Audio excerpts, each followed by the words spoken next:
할렐루야. 이왕 아멘 하려면 크게 한번 해보시오. 할렐루야.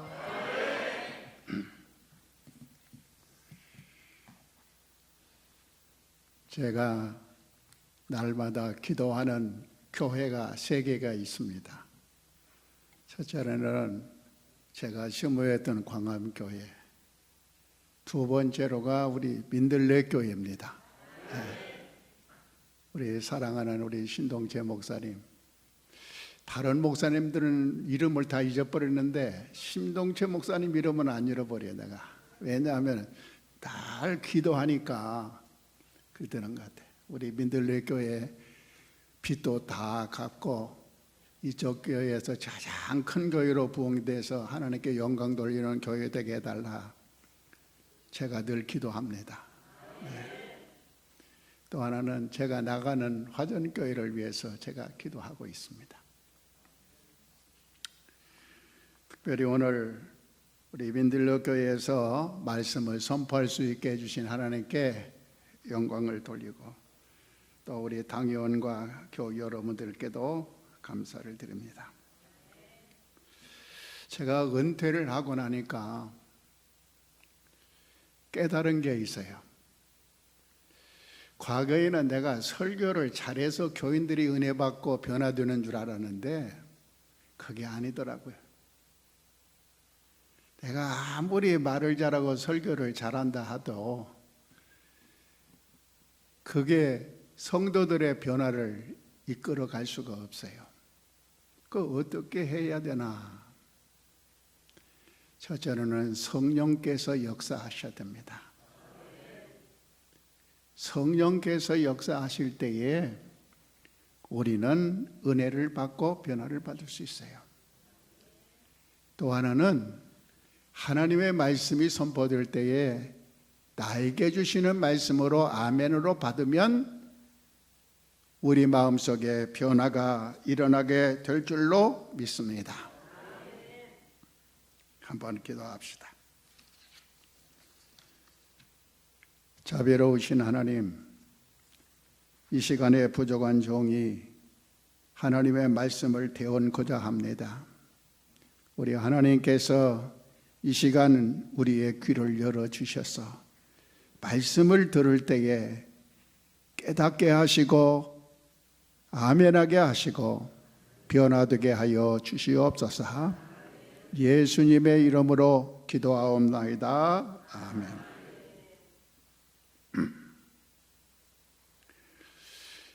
어느 날 프랑스 파리의 정신과 병원에 한 청년이 우울증을 호소하면서 찾아왔습니다. 그러자 의사와 상담을 한 후에 이렇게 권면을 합니다. 그렇게 방 안에만 계시지 말고 밖에 나가서 그 유명한 희극 배우 그리말디의 쇼를 보십시오.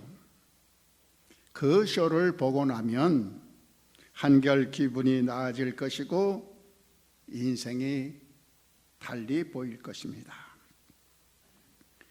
그러나 그 청년은 의사의 권고에 아무런 대답도 하지 아니하고 조용히 병원을 나서면서 이렇게 중얼거렸어요. 선생님, 내가 바로 그 희극 배우 그리말디입니다. 그리말디는 무대 위에서 순간적으로는 기뻐할 수 있었지만 그의 생활 가운데서는 기쁨이 없었습니다. 그러기에 순간적인 기쁨보다 중요한 것은 항상 기뻐할 수 있는 삶이라고 믿습니다. 그래서 사도 바울은 오늘 본문 4절에서 이렇게 말씀하고 있습니다. 우리 한번 같이 읽어봅니다. 빌립보서 4장 4절 말씀 시작. 주 안에서 항상 기뻐하라. 내가 다시 말하노니 기뻐하라. 아멘. 여기에서 항상이라고 하는 헬라어 판토테라고 하는 단어는 모든 순간에 순경이든 역경이든 한순간에도 예외 없이라는 뜻입니다. 또한 기뻐하라고 하는 헬라어 카이레테라고 하는 말은 현재 명령형으로 지속적으로 기뻐하라는 뜻이 담겨져 있습니다. 성도 여러분, 우리가 읽은 빌립보서는 기쁨의 서신이라고 불려질 만큼 기쁨이라는 단어가 많이 기록되어져 있습니다. 그 대표적인 말씀이 빌립보서 2장 17절과 18절의 말씀과 빌립보서 3장 1절의 말씀입니다. 빌립보서 2장 17절에 보면 나는 기뻐하고 너희 무리와 함께 기뻐하리니 라고 했고, 18절에 보면 이와 같이 너희도 기뻐하고 나와 함께 기뻐하라고 했습니다. 그리고 빌립보서 3장 1절에 보면 더러 나의 형제들아 주 안에서 기뻐하라고 말씀했습니다. 이처럼 사도 바울의 마음 속에는 항상 기쁨이 충만했던 것입니다. 그러면 사도 바울이 어떻게 해서 이와 같이 기쁨을 충만하게 누릴 수가 있었을까? 지위가 높아서 그랬을까? 명예가 대단해서 그랬을까? 모든 일들이 형통하였기 때문일까? 아닙니다. 그런 것들은 사도 바울과는 아무런 관련이 없었습니다. 여러분, 사도 바울이 빌립보서를 기록할 당시에 그가 어디에 있었습니까? 로마의 감옥 속에 갇혀 있었습니다. 그래서 그는 지금 한 손에는 쇠고랑을 차고 있었고 어둡고 습기 찬 방에서 언제 어떠한 일을 당할는지 예측할 수 없는 절박한 상황 속에 있었습니다. 그럼에도 불구하고 내 마음속에 기쁨이 충만한 것처럼 너희도 기뻐하기를 원하노라 라고 말할 수 있는 그 자체가 참으로 놀라운 일이 아닐 수 없습니다. 그러면 사도 바울이 어떻게 해서 그와 같이 항상 기뻐할 수가 있었을까요? 사도 바울은 한마디로 기쁨의 근원 되시는 예수 그리스도를 바라보았기 때문입니다. 그래서 세상적인 것이 기쁨의 근원이 되지 아니했습니다. 그에게는 오직 예수 그리스도 안에서 누리는 기쁨만이 충만했던 것입니다. 그래서 눈물이 펑펑 쏟아지는 슬픈 상황에서도 모든 것이 합력하여 선을 이루게 하시는 주님이 언제나 함께 하신다는 사실을 잊지 않고 늘 기억하였기 때문에 바울은 주 안에서 충만한 기쁨을 누릴 수가 있었던 것입니다. 이것이 바로 주 안에서 누리는 기쁨입니다. 성도 여러분, 우리 믿음의 선조들은 주 안에서 누리는 기쁨이 늘 충만했습니다. 그래서 다니엘은 사자굴 속에 들어가면서도 기뻐할 수 있었습니다. 다니엘의 세 친구들은 풀무불 속에 들어가면서도 기뻐하며 또 기뻐할 수가 있었습니다. 또한 하박국 선지자도 주 안에서 이러한 놀라운 기쁨을 하박국 3장 17절로 18절에서 이처럼 노래하고 있는데 우리 한번 같이 읽어봅니다. 크게 시작. 비록 무화과 나무가 무성하지 못하며 포도나무에 열매가 없으며 감람나무에 소출이 없으며 밭에 먹을 것이 없으며 우리의 양이 없으며 외양간에 소가 없을지라도 나는 여호와로 말미암아 즐거워하며 나의 구원의 하나님으로 말미암아 기뻐하리로다. 아멘. 성도 여러분, 우리는 이러한 말씀을 들으면 고개를 끄덕끄덕하면서 그래, 맞아. 이제부터 나도 세상을 바라보지 아니하고 늘 주님 안에서 기뻐해야지라고 다짐을 합니다. 하지만 우리는 곧 잊어버리고 맙니다. 그래서 어려운 일이 생기게 되면 언제 내가 내 마음속에 기쁨이 있었는가 할 정도로 근심과 걱정의 파도와 같이 밀려오는 것이 사실입니다. 그래서 사도 바울은 오늘 본문에서 무엇이라고 말씀하고 있습니까? 4절에 보면 내가 다시 말하노니 기뻐하라고 했습니다. 무슨 뜻입니까? 잊어버리지 말고 무슨 일을 당하든지 기뻐하라는 것입니다. 기쁨을 절대로 빼앗기지 말라는 말씀이지요. 그러기에 우리들도 주님 안에서 누리는 그 기쁨을 다시는 빼앗기지 말아야 하겠습니다. 그러려면 우리가 오늘을 어떻게 살아야 할까요? 사도 바울은 우리가 주 안에서 항상 기뻐하기 위해서 꼭 기억해야 될 3가지를 말씀해 주셨습니다. 그 3가지는 무엇일까요? 첫째로 우리는 관용을 가져야 하겠습니다. 5절 말씀을 우리 한번 같이 읽습니다. 시작. 너의 관용을 모든 사람에게 알게 하라. 주께서 가까우시니라. 아멘. 성경을 읽고 나면 꼭 아멘 하세요. 다시 한번 해봅시다. 시작. 너의 관용을 모든 사람에게 알게 하라. 주께서 가까우시니라. 아멘. 여기에서 관용이라고 하는 말은 무슨 뜻일까? 관용이라고 하는 헬라어 에피케스라고 하는 말은 넓은 마음으로 남을 품는 것이다 라고 하는 뜻입니다. 그래서 신학자 마샬은 남의 잘못에 대해서 너그럽고 그들의 결점을 판단하는 데 있어서 인자한 태도를 말한다고 규정하고 있어요.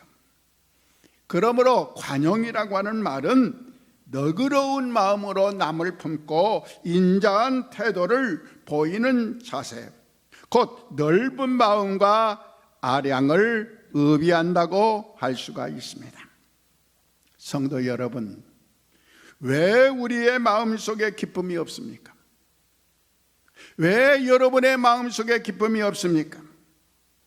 한마디로 마음이 옹졸하고 마음이 좁고 아량이 없기 때문입니다. 우리의 마음이 바다같이 넓어 보세요. 왜 기쁨을 빼앗깁니까? 바다에 사이다병이나 돌멩이를 던져보세요. 요동하지 않습니다. 변함이 없습니다. 마찬가지로 우리의 마음속이 바다와 같이 넓을 때는 기쁨을 빼앗기지 않습니다. 마음이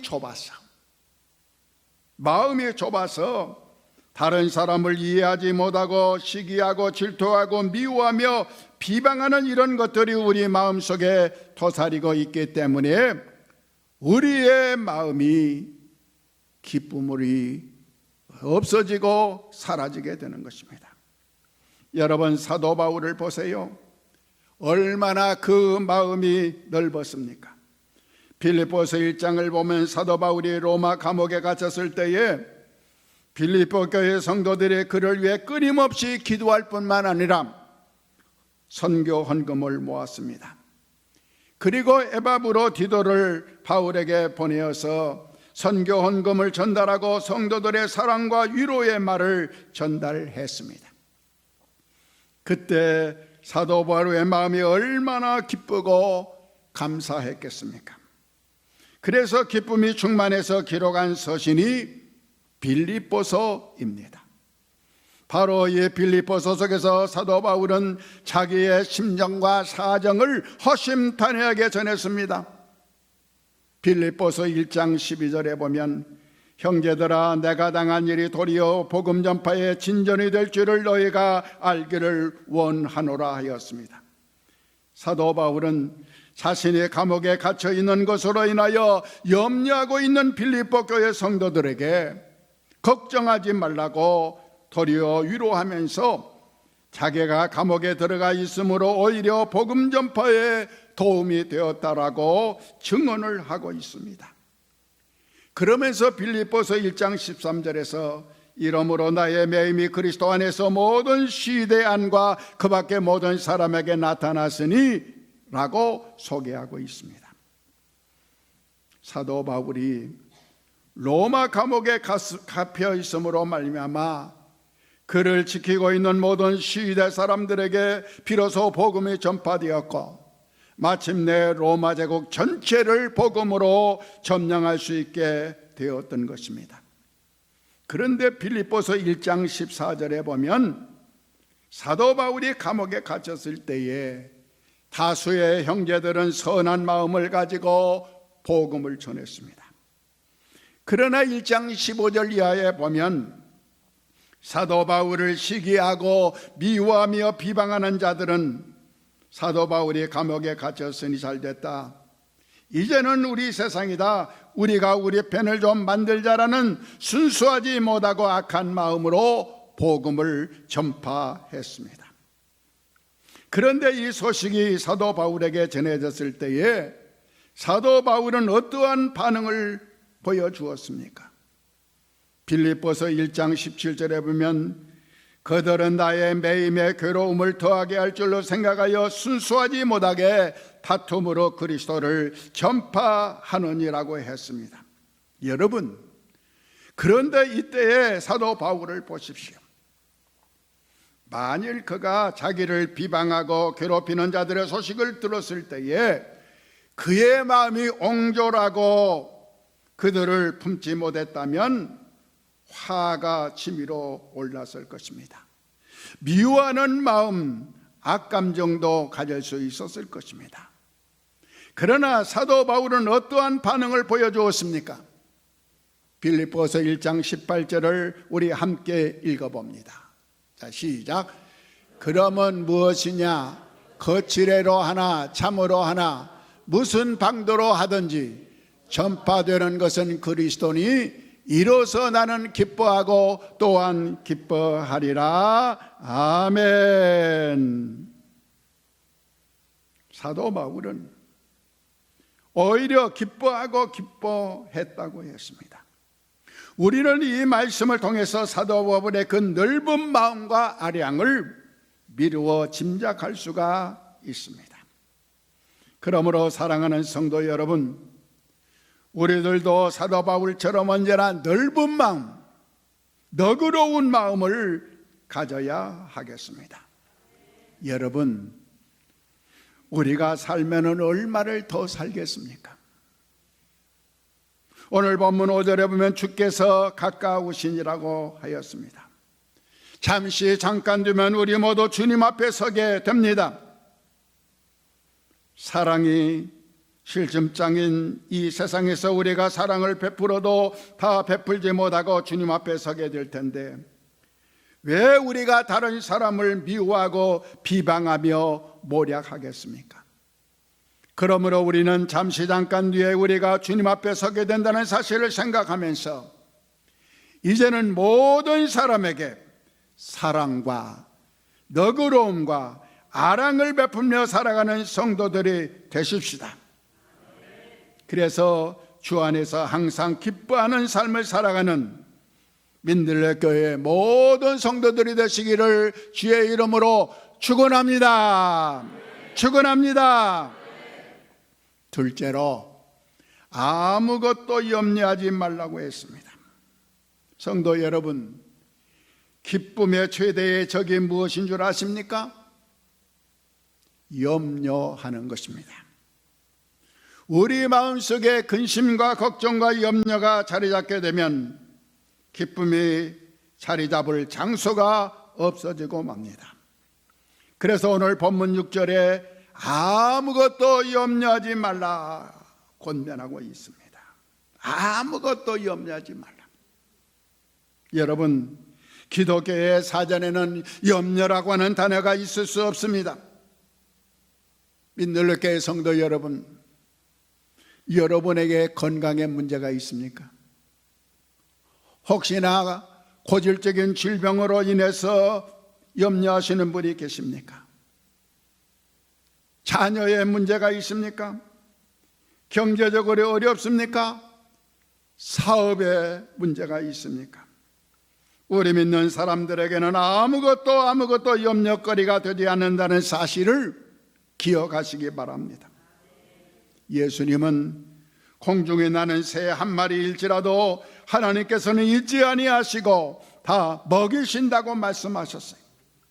들에 피어있는 들풀 하나까지도 하나님께서 잊지 아니하시고 입히신다고 말씀하셨어요.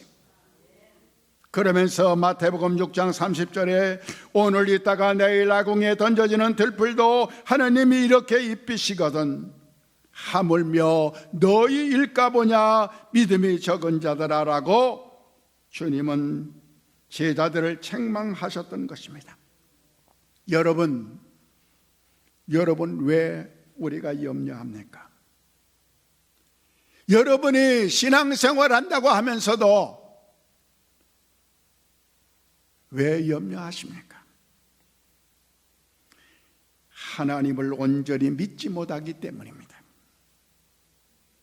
하나님이 지금도 살아계신데 우리가 염려할 필요가 어디에 있겠습니까?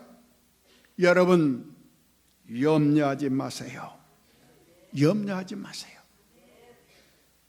단테가 쓴 신곡에 나오는 이야기 한 토막을 소개하려고 합니다. 단테가 한 번은 지옥 구경을 하게 됐어요. 지옥 가운데에서도 가장 밑바닥에 있는 지옥을 찾아갔습니다. 그랬더니 거기에 수많은 사람들이 쪼그리고 앉아서 근심과 수심에 사로잡혀 있는 우거지상을 하고 앉아 있습니다. 그래서 단테가 가까이 가서 그 중에 한 사람에게 물었어요. 왜 당신네들은 이렇게 지옥에 끌려오게 되었습니까? 그랬더니 그 가운데 한 사람이 한숨을 쉬면서 이렇게 말합니다. 우리는 이 세상에 살 때에 기뻐하지 못하고 그저 마음속에 근심과 걱정과 염려에 쌓여 살았던 죄로 이렇게 끌려왔습니다. 그러면서 또 한숨을 내쉬더라는 겁니다. 사랑하는 민들레교회 성도 여러분, 우리 믿는 사람에게는 절대로 염려거리라는 것이 있어서는 안 됩니다. 그래도 우리 마음속에 염려가 생길 때는 어떻게 해야 할까요?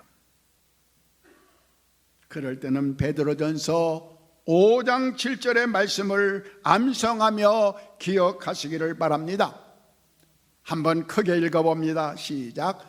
너의 염려를 다 주께 맡기라. 이는 그가 너희를 돌보심이라. 아멘. 너의 염려를 다 누구에게 맡기라? 주께 맡기라. 한번 같이 해봅시다. 다 맡기자. 조선말 못 알아들으시나 봐. 다 맡기자. 여러분, 여러분의 모든 염려 다 주님께 맡기시기를 바랍니다. 쉬운 말 성경에 보면 이 본문을 여러분의 모든 근심과 염려를 하나님께 전부 맡기십시오. 하나님께서 여러분을 보살펴 주실 것이라고 했습니다. 그러므로 민들레교회 성도 여러분, 여러분은 모든 염려와 근심을 하나님께 몽땅 맡기십시오. 전부 맡겨버리시기를 바랍니다. 그래서 날마다 순간마다 주 안에서 기쁨을 누리며 살아가는 복된 성도들이 되시기를 축원합니다. 축원합니다. 마지막 세 번째로 기도와 간구로 아뢰라는 것입니다. 6절에 보면 다만 모든 일에 기도와 간구로 너의 구할 것을 감사함으로 하나님께 아뢰라고 했습니다.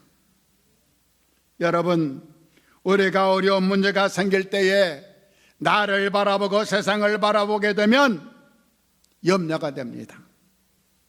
그러나 아무리 어려운 문제가 생겼다 할지라도 하나님을 바라보면 그것은 기도요 간구가 되는 것입니다.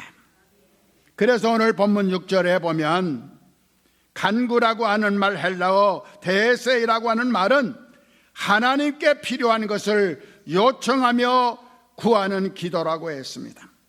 그러므로 여러분은 어려운 일이 생길 때마다 염려하지 말고 간구하십시오. 그런데 우리가 기도할 때 꼭 기억해야 할 것이 있습니다. 여러분들의 어려운 문제가 있을 때마다 하나님 앞에 나와 기도해야 되는데, 그런데 기도하는 모습을 보면 이렇게 말하는 분이 있어요. 하나님, 왜 이러십니까? 정말로 이래도 되는 겁니까? 내가 하나님 앞에 11조 생활도 잘하고 교회도 잘 섬기는데 하나님 왜 내 기도 응답해 주지 않습니까? 이렇게 따지듯이 원망하듯이 하는 기도, 이거는 하나님이 기뻐하는 기도가 아닙니다. 그러면 우리가 어떻게 기도해야 될까? 오늘 본문에 보니까 감사함으로 아뢰라 그랬어요. 한번 같이 해봅시다. 감사하며. 좀 크게 하세요. 감사하며. 감사하며. 기도하자. 할렐루야. 감사하는 마음이 어떤 마음입니까? 전화위복의 하나님, 합력하여 선을 이루시는 하나님께서 반드시 나를 좋은 길로 인도해 주실 것이라는 믿음을 가지고 기도하는 것이 감사하는 마음의 기도입니다. 여러분, 성서에 나타난 선배들의 기도를 보세요. 다니엘은 일생 동안 어려움과 역경에 처해 있을 때마다 어떻게 기도했습니까? 다니엘서 6장 10절 우리 한번 같이 있습니다. 크게 있습니다. 시작. 다니엘이 이 조서에 왕의 도장이 찍힌 것을 알고도 자기 집에 들어가서는 윗방에 올라가 예루살렘으로 창문을 열고 전에 하던 대로 하루 3번씩 무릎을 꿇고 기도하며 그의 하나님께 감사하였더라. 아멘. 다니엘은 감사 기도를 하나님께 드렸어요. 오늘 여기 성경에 나오는 감사라는 히브리어 우모데라고 하는 말은 두 손을 들고 감사를 드리거나 찬양하는 행위를 나타내는 단어입니다. 다시 말하면 다니엘은 극한 상황 속에서도 하나님 앞에서 두 손을 들고 감사하며 찬양하면서 간구했습니다. 이처럼 다니엘이 극한 위기 속에서도 하나님께 감사 기도를 드릴 때에 그는 하나님의 기적을 체험하게 되고 큰 감격과 기쁨을 체험하게 됐습니다. 여러분, 이때 다니엘의 나이가 80세예요. 이렇게 늙은 나이에 대해서도 하나님 앞에 감사의 기도를 할 때에 놀라운 축복을 그리고 기쁨을 체험할 수 있었어요. 또한 욥을 보면 욥이 큰 고난과 역경을 당할 때에 어떤 기도를 했습니까? 욥기 1장 21절로 22절을 우리 한번 같이 크게 읽습니다. 시작. 이르되 내가 모태에서 알몸으로 나와 싸운즉 또한 알몸이 그리로 돌아가올지라 주신 이도 여호와시요 거두신 이도 여호와시오니 여호와 이름의 찬송을 받으실지니라 하고 이 모든 일에 욥이 범죄하지 아니하고 하나님을 향하여 원망하지 아니하니라. 아멘. 여러분, 욥은요 정말 우리가 겪을 수 있는 최고의 고통을 겪었어요. 자녀를 다 잊어버렸어요. 재산이 다 불타고 없어졌어요. 자기의 몸이 병들었어요. 그런데도 하나님 앞에 불평하거나 원망하지 아니하고 감사하며 기도를 드렸어요.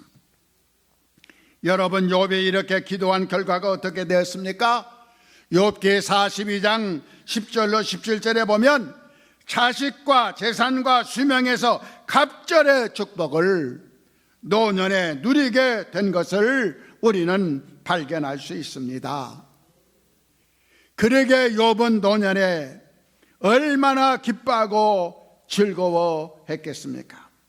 마지막으로 미국 시카고 출신 화가 위노 솔만의 관증을 제가 여러분에게 소개하려고 합니다. 한번 그림을 보세요. 여러분, 저 그림 보셨죠? 여러분의 가정에도 아마 걸려있는 그림이 있을 거예요. 위노 솔만은 젊은 화가였습니다. 그런데 그가 1917년 의사로부터 임파선 결핵이라 3개월밖에는 살지 못한다는 선고를 받았어요.